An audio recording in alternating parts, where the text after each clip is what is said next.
Hey Em, good morning, girl. How are you doing today? Today is the 25th of February, 2018, and I'm just here saying hi. How you doing, girl? So, oh, my hair, I'm doing it differently. I am trying to get it to run across my face a little bit more these days, instead of having it sort of up and back, which I think is more of a formal hairstyle. I I seem to recall that you have really long hair, really big long hair. And I'm curious about how you like to style your hair and um, maybe even what tools you use to style it. I've been noticing that there's a new technology on the market now, Dyson, which is a company normally associated with vacuum cleaners, has put together a new blow dryer concept, and a lot of people are liking it. It seems to be really effective at drying hair. And I'm curious if you struggle, Emily, with drying your long hair sometimes when it gets wet. And um, I actually have been thinking about getting the Dyson hair dryer for you as a gift. And I wonder if that's something that you'd be interested in. Um, So yeah, I'm gonna see what I can do to change my hairstyle a little bit. And so wow, this weekend was pretty spectacular for me. I went to Magic Mountain yesterday and had a blast. Oh my gosh, I'll tell you, I love roller coasters. Um, they are so fun. There's just something about shaking up the body and um, I kind of hope that roller coasters isn't bad for you, like bad for your brain. I don't see how roller coasters could actually be good for you. They're good for me psychologically, in that they help me sort of tolerate uh, fear and tolerate um, being physically jangled, which I think is important. Um, because I love roller coasters so much and I love getting just jarred about so much physically. If I ever get into a car accident, I have a feeling that it's going to be like, is this it? Let's go. I'm going to want more. Like, oh, that was awesome. That was so cool. I know. Instead of being afraid of having been in a car accident, it's like, but you know what? That's kind of like the mental attitude that you want to keep. I mean, that's one that you want to have, right? So I'm excited about that.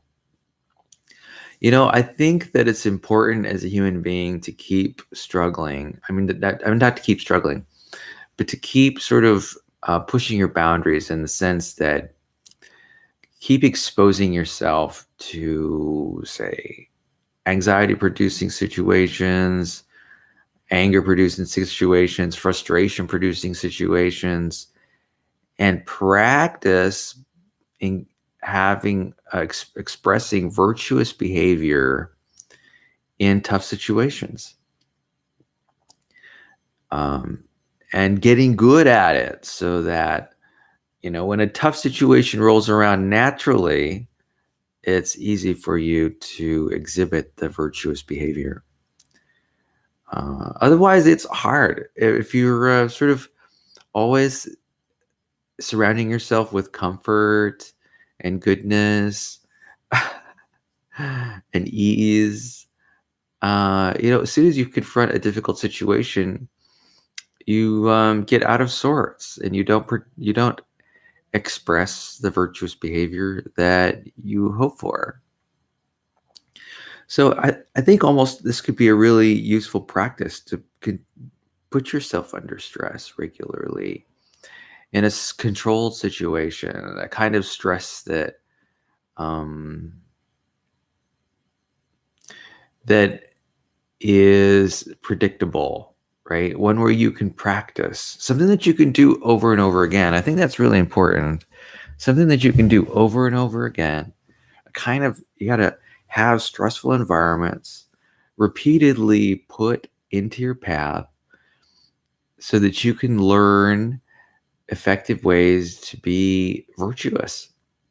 I mean, if you think about it, even going to the gym every day can be a practice that helps you engage in virtuous behavior.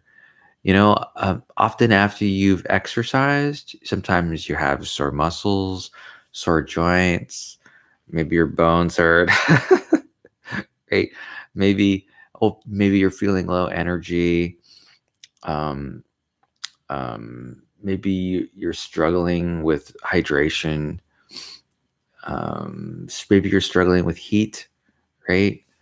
You're really hot or something like that. Well, this is a perfect opportunity for you to practice um, sort of being effective in the world under this kind of duress, and I think it can be really worthwhile. So I guess the key is to do it in a repeatable way, though, so you can get better. You can make incremental changes. Yeah. So that's something I advocate. I seem to recall that the Stoics, the philosophical and psychological school of self-improvement that is essentially prehistoric, not prehistoric, but it spans a time, or it was generated in early history. I think the Stoics advocated placing your life in some kind of hardship on a regular basis so that you can grow accustomed to it, and then thrive when stuff gets really hard, and stuff had a tendency to get really, really hard 2,000 years ago. Yeah, that's for sure. You know, that's part of the reason why I think I admire people who are minimalists and who have only 50 possessions, right? They have this goal to pare down all their possessions to 50 items, or maybe they live in a small house or do things like that. There's benefit in that because let's say if there is an economic downturn, they're not going to struggle. They're not going to be the ones who are complaining. In fact, they may not even notice the economic downturn at all how because of the changes that they've made in their life. I mean, I think it's an impressive thing, but there's also something else. I guess it's the counterbalancing idea. The counterbalancing idea to that is, unnecessarily limiting your life. I mean, let's say you put 75% of your money into savings. Some people do. It's wonderful that their money has gone into savings. Though, what if they're going to die in 2 years because of, say, cancer or a car accident, something they have no control over, and all they've got to show for it is a bank account that's fat, right? They haven't gone on vacation, they haven't traveled, um, they haven't. I worry about some of the life limiting effects of some of that minimalism. Maybe they go on fewer dates. Maybe they go on fewer activities or excursions. Here's the thing: life is fragile, and we all really don't know when we'll be limited in some severe way. I mean, who knows? I could get into an accident that would crush my spine, right? And then I might be a paraplegic. And wouldn't it be nice to be able to say that, at least once I went to Magic Mountain and had a blast, right? Or danced the night away at a nightclub, right? So, that's the counterbalancing argument.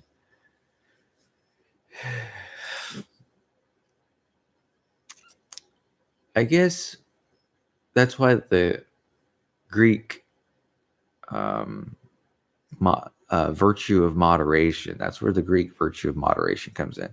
I mean, I know that I could be an amazing minimalist. I know if I tried that I could save a significant chunk of my income. If I really wanted to, I could pay down my debts in like 5 years or something like that. I know that I could do it.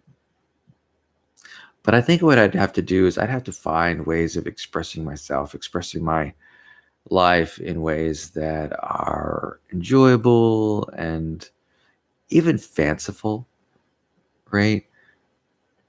You know, I guess I could do that. I mean, I could give it a try.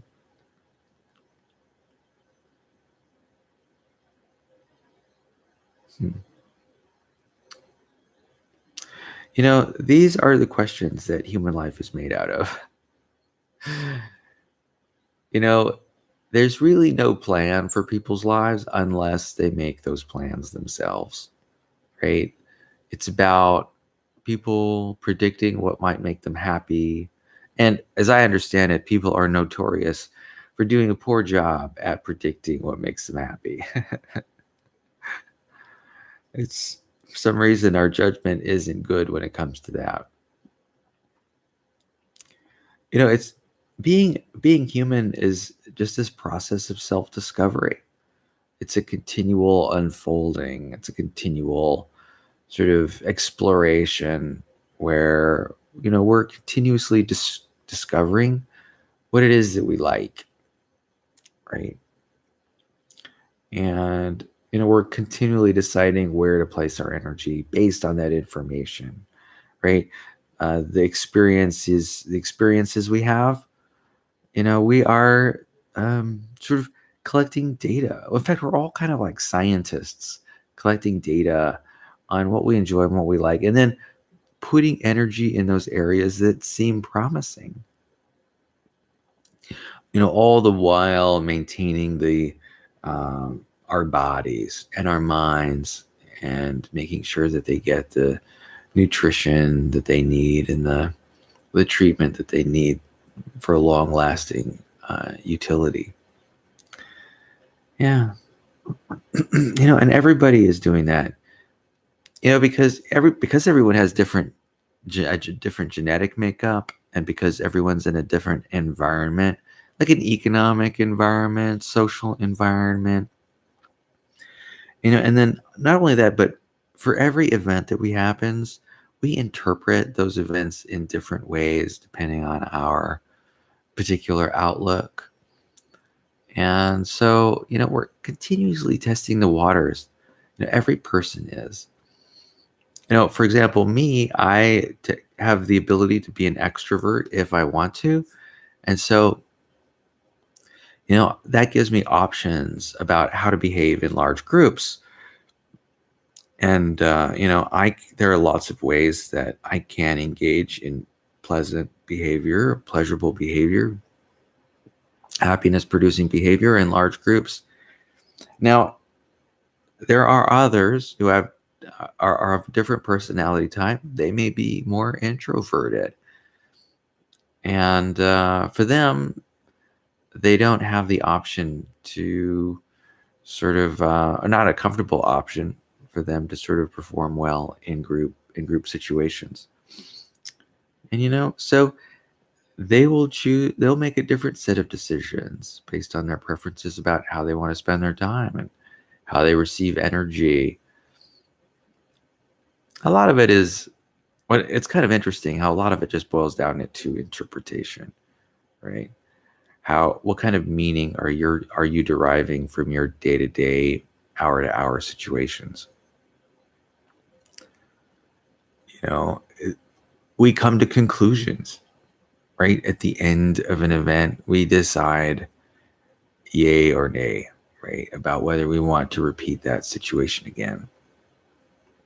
And what's kind of funny is we may be powerful enough to make that situation happen again, and then we may not be powerful enough. It's kind of funny. And then here's something else we might forget.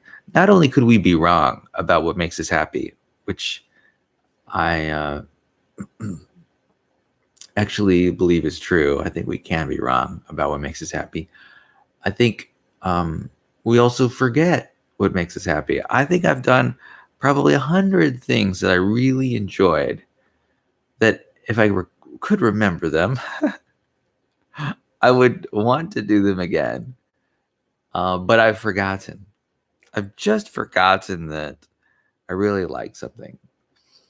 Like pineapple is actually a really good example. Um, Turns out I love pineapple.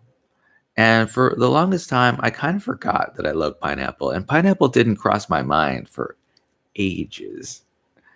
And then one day I had this pineapple dessert, or maybe it was like a pineapple drink or a pineapple smoothie or something. And it blew me out of the water. And I remembered just how much I enjoyed pineapple. And now I actually make an effort to move closer toward pineapple desserts. This is something that I wouldn't have done 20 years ago, mainly because I think I was under the impression that I didn't like pineapple. Here's the thing. A long time ago, when I was a boy, I was hanging out with, I guess, in my parents' bed with my brother, and we were just watching the Dukes of Hazzard television show at nighttime. And mom had just bought some pineapple push-up pops at the grocery store, and I got some. And we were eating pineapple push-up pops in bed, me and my brother Enrico, watching the Dukes of Hazzard TV on TV one night. It was awesome. We were having a great time. And then the thing is, though, we would go again. We'd raid again the freezer to get some more pineapple pops. And what happened was I ended up feeling a little sick. I don't know. Maybe it was after my second pineapple pop. And I associated the feeling of sick, like stomach distress, with the pineapple pop. And from that point, developed an aversion to pineapples. I just could not stand pineapples. I think I was feeling nauseous, right? I was feeling nausea. There's something about nausea and a feeling of sickness like that with a food that sort of triggers you to remember that connection. And anyway, I stayed away from pineapples for the longest time because of that. Really, I mean, it was like 10, 15 years that I had this aversion to pineapples. And then once I got a taste of them again, I was an immediate convert. I loved pineapples. Holy cow. And and that's where I am right now. That's where I stand right now. I'm like one of the biggest pineapple fans. Love this stuff. It is so darn good. I even got a pineapple core tool, which is a kitchen tool that you can buy so that when I pick up pineapples from the grocery store, I can more easily disassemble them and take out the slices of pineapple. Which reminds me, I've got to start. I got to buy another pineapple. It's funny that I have not taken the time to learn about when pineapples are in season. They may always be in season because we've got Hawaii, and it's in a climate where I think they do a lot of pineapple export. And of course, their climate is 24/7, great all the time. So it might be a continuous pineapple season. So anyway, I think what I want to do is I want to start indulging more in pineapple. I wonder if I was at Magic Mountain last night, and I saw that they have like a pineapple soft serve ice cream, some kind of pineapple smoothie. I don't know, like a pineapple soft serve ice cream. It's non-dairy, so that's why I refrained to call it ice cream. I don't know what to call it. I wonder if I could get something like that in my freezer so that I don't have to just get it at Magic Mountain. That it would be something definitely to look into.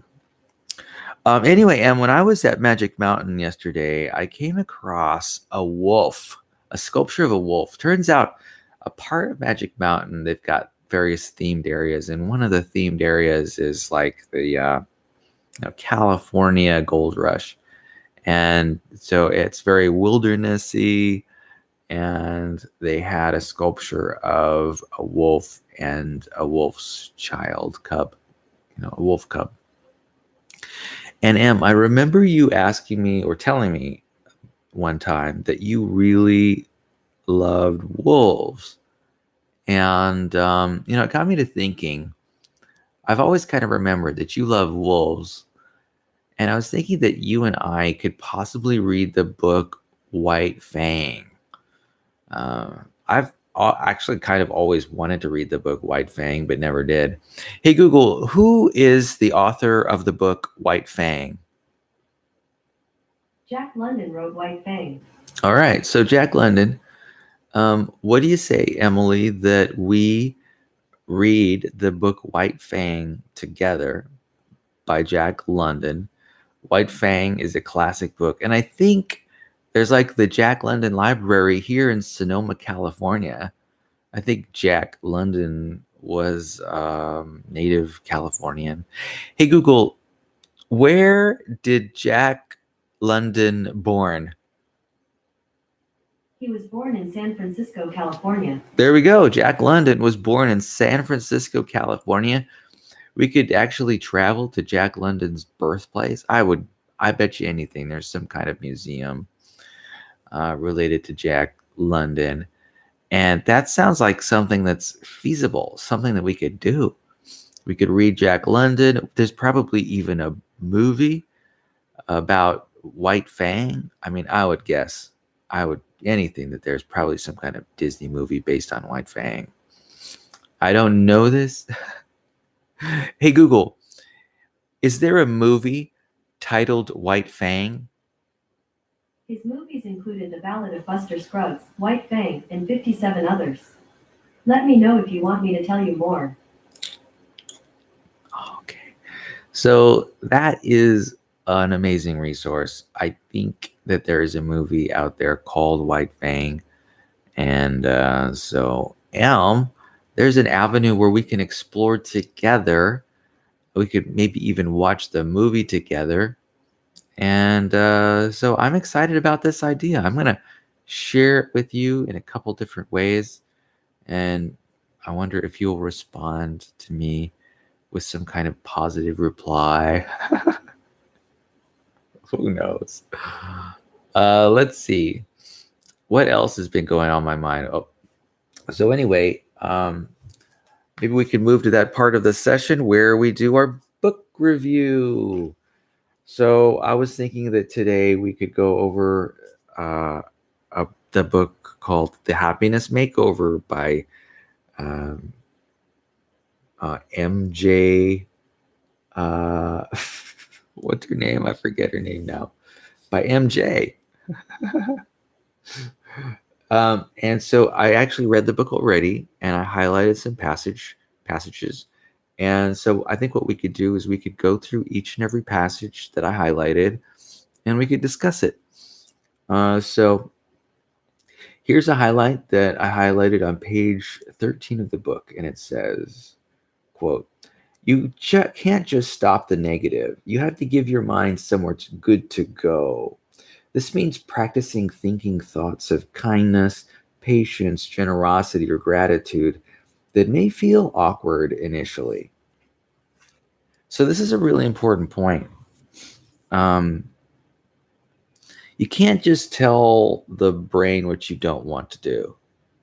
I think this is just a known, recognized idea in psychology. You sort of have to give the brain a sort of a positive lead about what you want, a hint about what you want in the future. You can't tell it what you don't want because the brain doesn't know what you want. Can't get enough information from what you don't want. Like, don't think about white elephants. The brain immediately goes to white elephants and thinking about white elephants. It just doesn't work. You need to um, lead the brain in a positive direction or any kind of direction. And I don't necessarily mean happy direction. What I mean by positive direction is it's got to be you have to provide an indication of what direction you want the brain to go. And providing an example or a theme or a subject area is the way to go. Do not merely sort of exclude or restrict subject areas. That's not good enough because the brain doesn't know where to go. You sort of have to lead the brain along like a dog on a leash. You just can't tell it what not to do. You got to tell it what to do. So, this is a really good point. You can't just stop the negative. You have to give your mind somewhere else, somewhere good to go. In fact, that's kind of like that metaphor that I've been enjoying lately, using your pointing stick, where your attention is sort of exploring an idea with a pointing stick. I love that metaphor. There's another metaphor for your consciousness, and it's like a lighthouse where that light, the beam of consciousness, or like a laser of consciousness, is focusing on something in your environment. I like the walking stick because I can always really just sort of sense someone sort of has a stick in their local environment and they're just prodding. I just prodding something in front of them. I just think it's very what I like about it is that the thing that you're prodding is always close, right? Your attention is always sort of on something close. I guess that's not always the case. A lot of the time I'm thinking about something in the distant past or distant future, or if I'm thinking about something in the present, it could be about a concept that is quite a high level concept and not does not have any physical existence that's immediate. But anyway, I do just I kind of like that idea of like pointing your stick at it. So anyway, what that means is you sort of have to point your stick uh, of your attention on some kind of sort of something that is intentional, right? Anyway, yeah. So, in order to practice thinking thoughts of kindness, patience, generosity, or gratitude, you essentially just have to ask your brain to think those thoughts, even in contexts where it might feel a little bit awkward. It really is a challenge. It's something that people need to get used to. I know I need to get used to it. Sometimes, like in the midst of feeling upset about something, I'll often challenge myself to spend 2 minutes thinking about something that's peaceful or thinking generous thoughts about, say, the person or event that I'm thinking about in the moment. And another thing I'll do alongside that is to take out a stopwatch and actually time myself doing it. And then, at least for that brief period of time, 2 minutes, really focus my attention on the task, like a laser, just have this intention to only think those thoughts just for 2 minutes. And, I find that there's some benefit to that. I think it does, at least for those 2 minutes, make me 10% happier, say, in the midst of a poor mood. So, it's a strategy that I think that we could use anytime to sort of improve how we're feeling in the moment. I know it's really easy to let our attention stray to areas that, they want to go to. We're sort of magnetically drawn to focus on um, difficult or painful situations. And if we can acknowledge that or become aware of that in the moment, how much benefit could we receive from doing that? Yeah. So let's move on to the next quotation from the book. This is a quotation on page 14, and I highlighted the passage. Shoulds only get in your way. One of the greatest tools for change is awareness without judgment. Just notice and choose the other option. So, yeah, shoulds are a big problem. And I am getting to know through my own personal journey that shoulds are a reflection of what you want. Uh, yeah. In fact, they're an expression of what you want. When you tell the world that the world ought to be this way, that it should be this way, you're basically expressing what you want. And contrary wise, when you sort of are saying what you don't want, what you think shouldn't be happening, shouldn't be the case, you're also expressing a desire for what you don't want. And so that's where this whole shoulda, woulda, coulda expression in our language comes from. It comes from our wants, what we desire, what our preferences are, and the strengths of our desire. If we sort of, if we have a really strong want in some direction, then that will be proportional to how adamant we are that this should be the case. And um, and I was talking earlier about if there's a really large discrepancy between what we want and what is, then that sets us up for having a lot of pain. And that coupled with the fact that, I mean, an acknowledgement that humans have a hard time changing our reality. Changing external reality is a lot of hard work. Quite often it's a lot of hard work. Um, it's not easy because our external reality is so vast. Like here, for example, the sun is rising. Okay.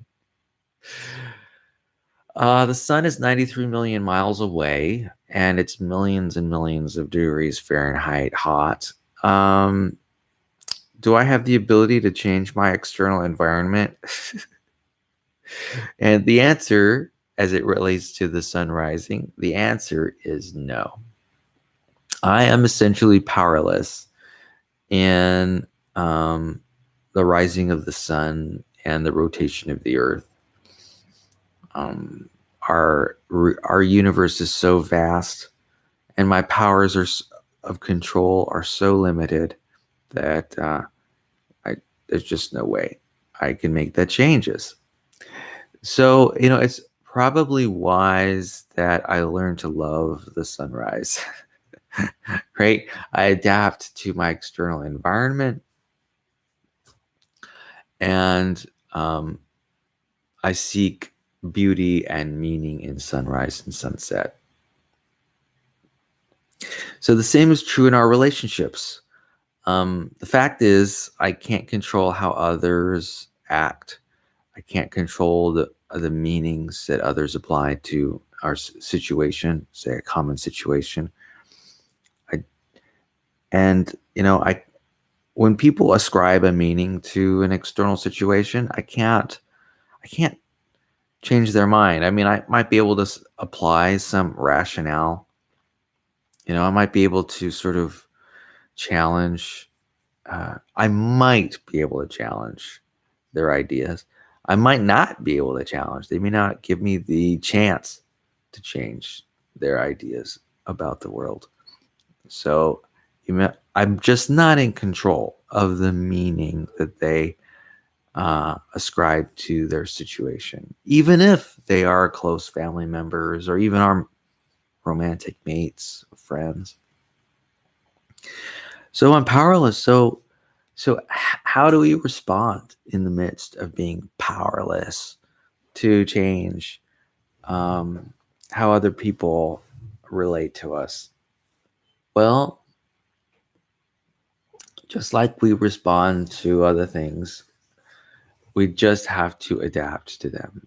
Somehow, um, they just become our reality, and the more that we can appreciate and find lessons learned in the material, the better. You know, a lot of life is about acceptance. There's only so much I can change. Like for me, just doing the dishes every couple days in my kitchen is something that I can accomplish and something that I can do. And, um, that's about the extent of what I can do. I can write an email, right? I can make a phone call. I can send a text message, right? These are the extent, this is the extent of my power as a human being. Um, I can move objects from point A to point B, and they can't be very heavy or very big. Like if they're more than 50 pounds, forget it. you know, um, or I have to get access to a forklift or something like that. You know, and there are also changes that happen that are irreversible. If I get in a car wreck,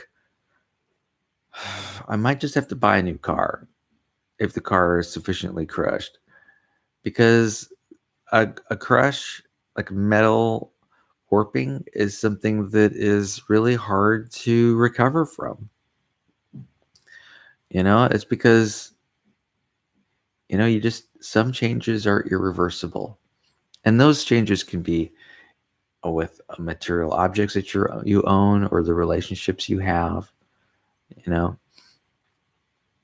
so there's, I think one thing that human beings have to do is sort of come to grips with how powerless they are when it comes to controlling their external environment.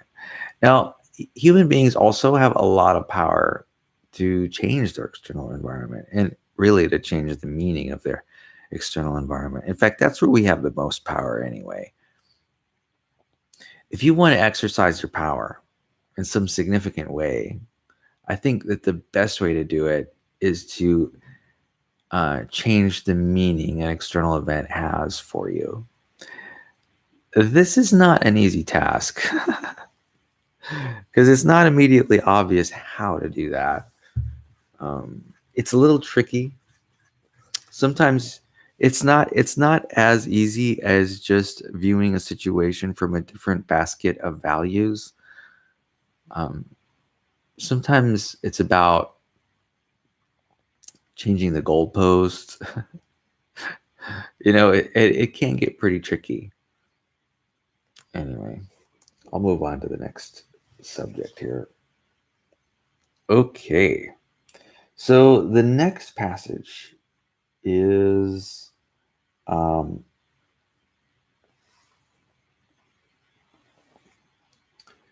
um, well,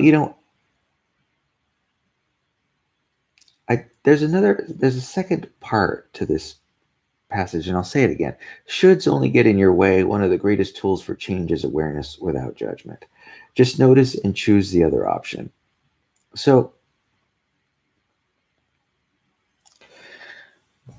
one of the greatest ways to change is awareness without judgment. This ability that we have as human beings to observe. This is powerful. Um, Observation, just strict observation, is critical to sort of understanding the world better. And just observation is something that I want to talk about quickly. Well, not quickly, but the thing is, it's actually really quite important. So human beings have this power for raw observation. And what I mean by raw observation is that we can, if you will, like a movie camera, look at a situation and see it as it is. At least we have the capability to do that. Scientists do it all the time, where they'll set up an experiment and they'll decide to observe a certain facet of the experiment. And they'll observe it, that facet, in an unbiased manner. right? They'll do as much measurement as they can to sort of enhance their capacity to observe in a neutral fashion. Um, that is a superpower that human beings have, I think, and I think it's probably important that that I describe why. It has to do with sort of a context-free observation. I always like to say that nature is neutral, and nature is neutral when it comes to observations like this. Um, it's about sort of, I think it is critically important to look at the world as if you were looking at the world from a movie camera's perspective. It's sort of like a value-free way of observing the world. And what's important about this is that it's first of all, it's a perspective that is that everyone on the planet can agree to. And what that is useful for is it's useful for if we are ever having we are ever having a conversation with someone, we can find common ground with the observations that we can share with one another, and that is nice. In fact, I think one of the greatest benefits that human beings have received lately in terms of invention is movie cameras. The ability to photograph an event and take a video of an event using their smartphone, I think, has created lots of common ground between people. I mean, if all you need to do is take a photograph of something, and other people will sort of recognize the truth of it, at least on a basic level, right? There's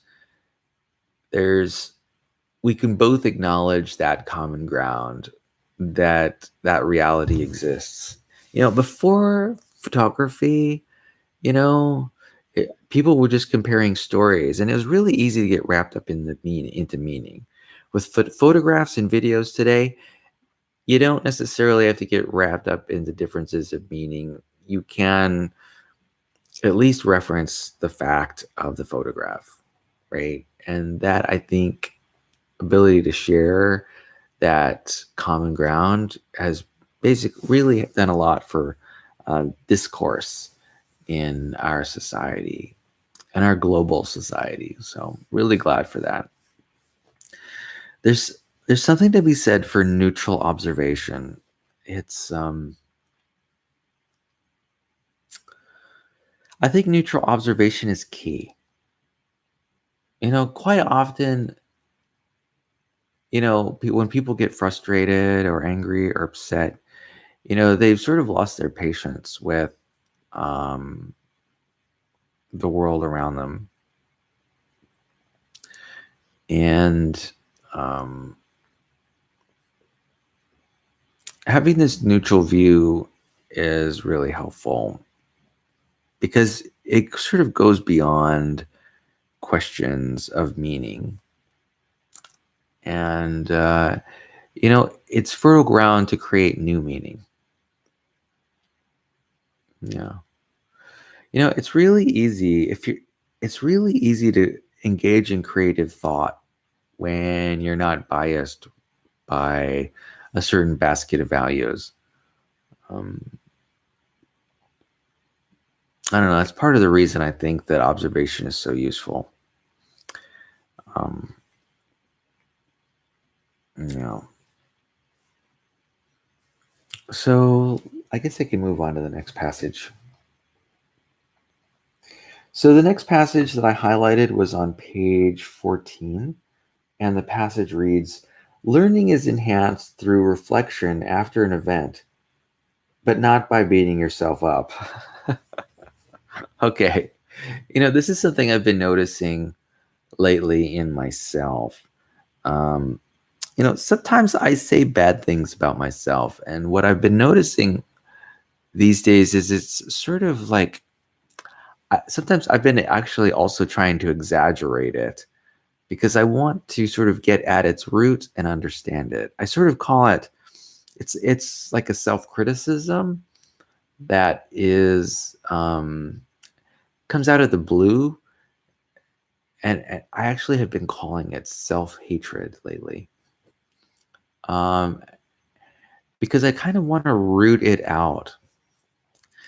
There's a I think it's important to criticize your own behavior and to sort of um, find better ways to behave, do sort of some kind of self correction. But I find that I engage at times in my own inner dialogue in dialogue that's not constructive, that's almost purely destructive. And I'm not sure where this habit of mine has come from. I think it is sort of I was learned inadvertently for me as a child. And it's something that I've sort of continued. I don't do it all the time, but there are occasions where I think that my inner dialogue is unnecessarily harsh. And so I'm actively trying to correct that. And I'm noticing it more and more frequently these days.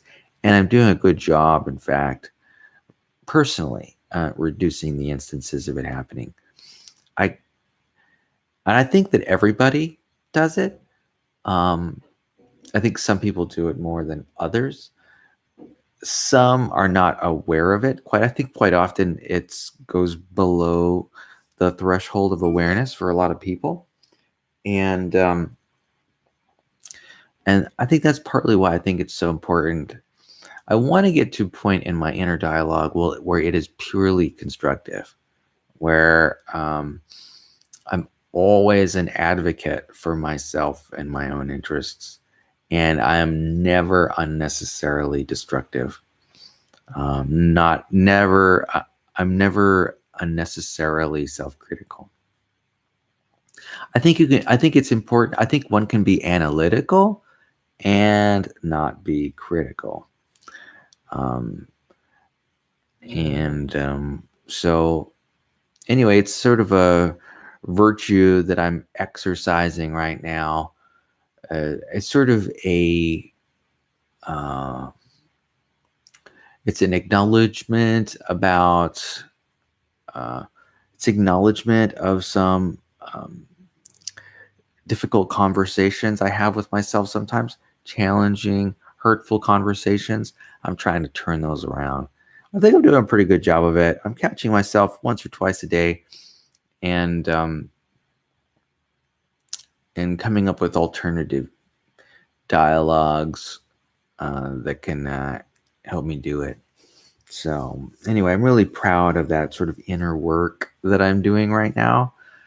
And Emily, if you struggle with self-destructive thoughts, I encourage you to become aware of that thinking and root it out, or at least come up with alternative, less destructive ways, more constructive ways of sort of managing your inner dialogue. Really, what it just boils down to is less emotional pain. Um, I think that sort of self-inflicted emotional pain, particularly when it's sort of unnecessary, is an area that everyone can make an improvement in. What human beings are sloppy thinkers. In my view, in general, human beings are very sloppy thinkers. And of course, some people are sloppier than others. That is, the sloppy thinkers also there's a benefit to being a sloppy thinker. Uh, Sloppy thinkers are really creative. They can make connections between disparate ideas.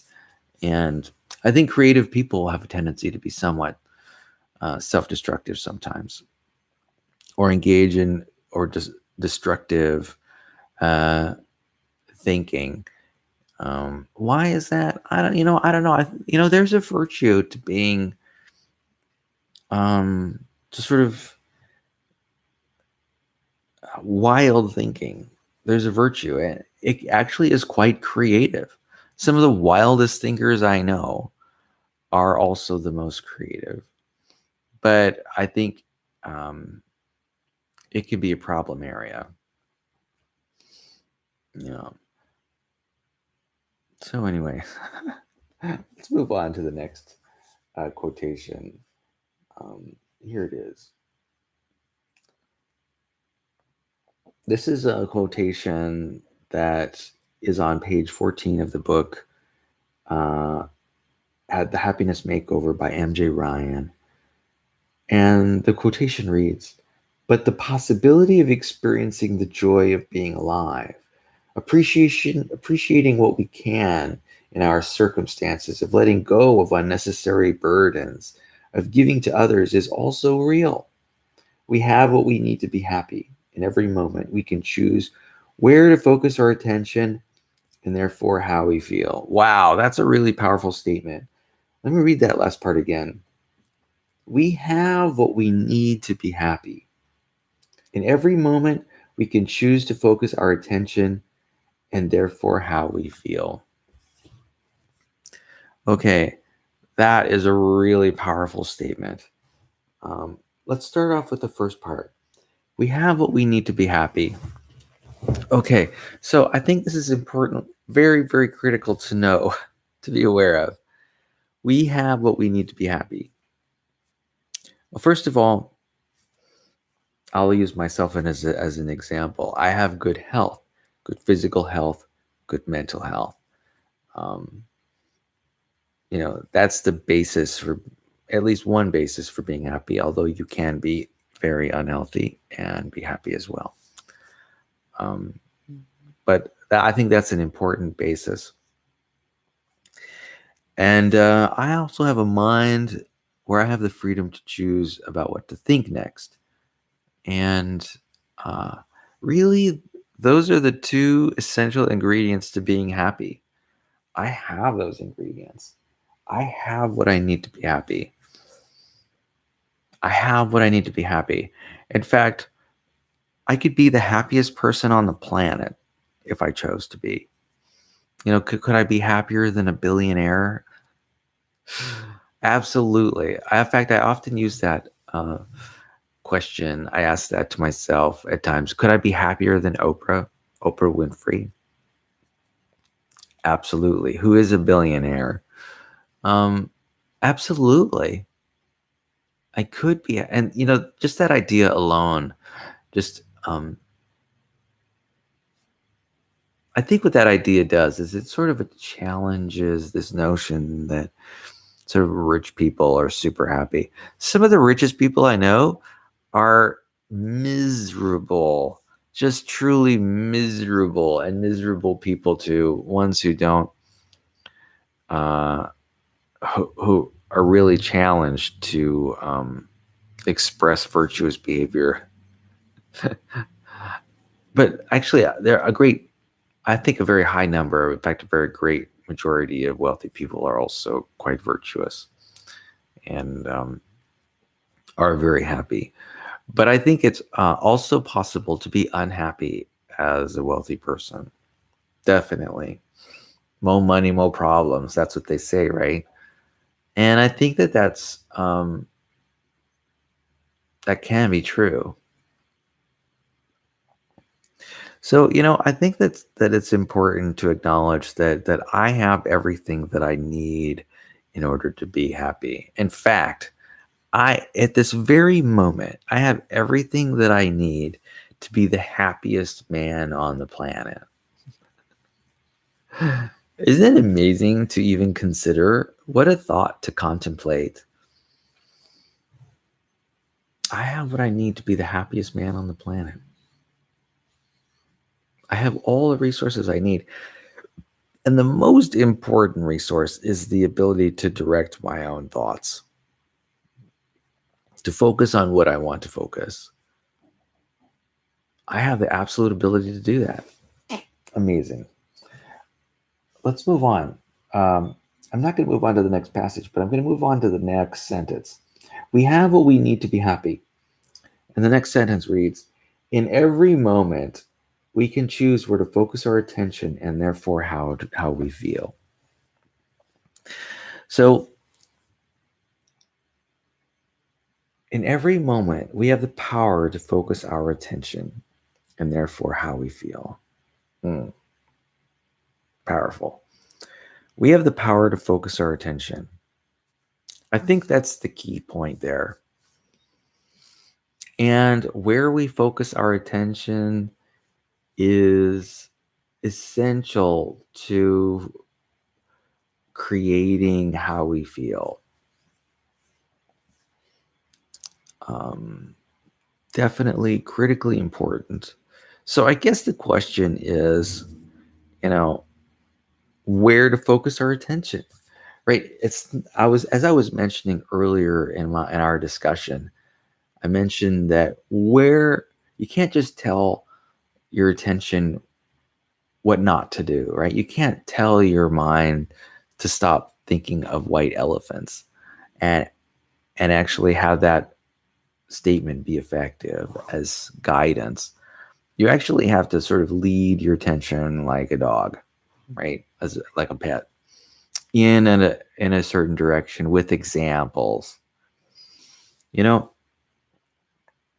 I think the Pomodoro method or the Pomodoro technique could come in really handy here. I mean, can you imagine if a person um, knew where to put their attention and do it for 25 minutes, how much benefit they would gain?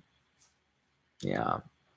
I guess that's where people are coming from when they talk about the benefits of meditation. The thing about meditation for me, though, is now that I know there are lots of different kinds of meditation. Um, but you know what? If you thought about meditation as being a way to direct your attention, then that's basically an umbrella that can cover all sorts of different kinds of meditation.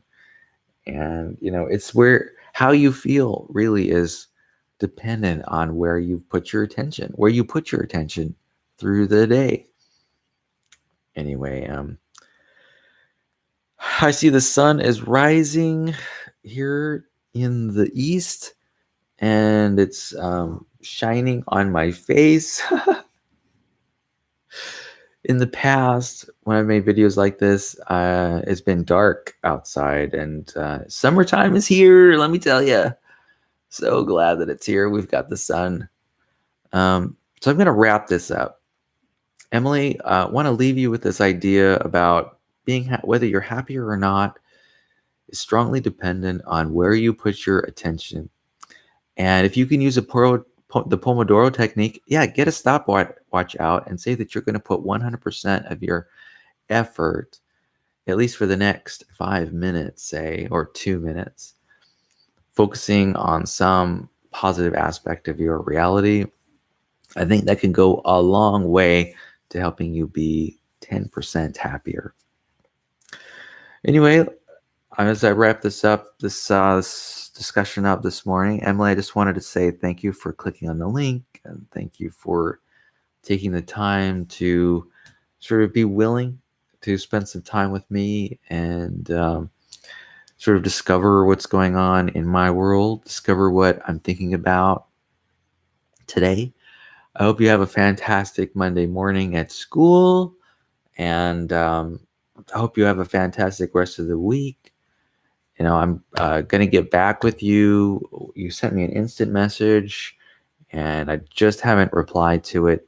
The fact is that instant messages that go to my iPad, I'm not able to immediately respond to because I don't have my iPad open all the time. But I do have it, but you can send instant messages to my cell phone, and I can immediately respond to my cell phone messages because I got my cell phone on me all the time. Anyway, I want you to know that I love you. I want to remind you that I'm committed to our relationship and our ever deepening journey of exploration, understanding, and connection. And I hope you have a wonderful day. I'll talk to you later, and I love you. Peace.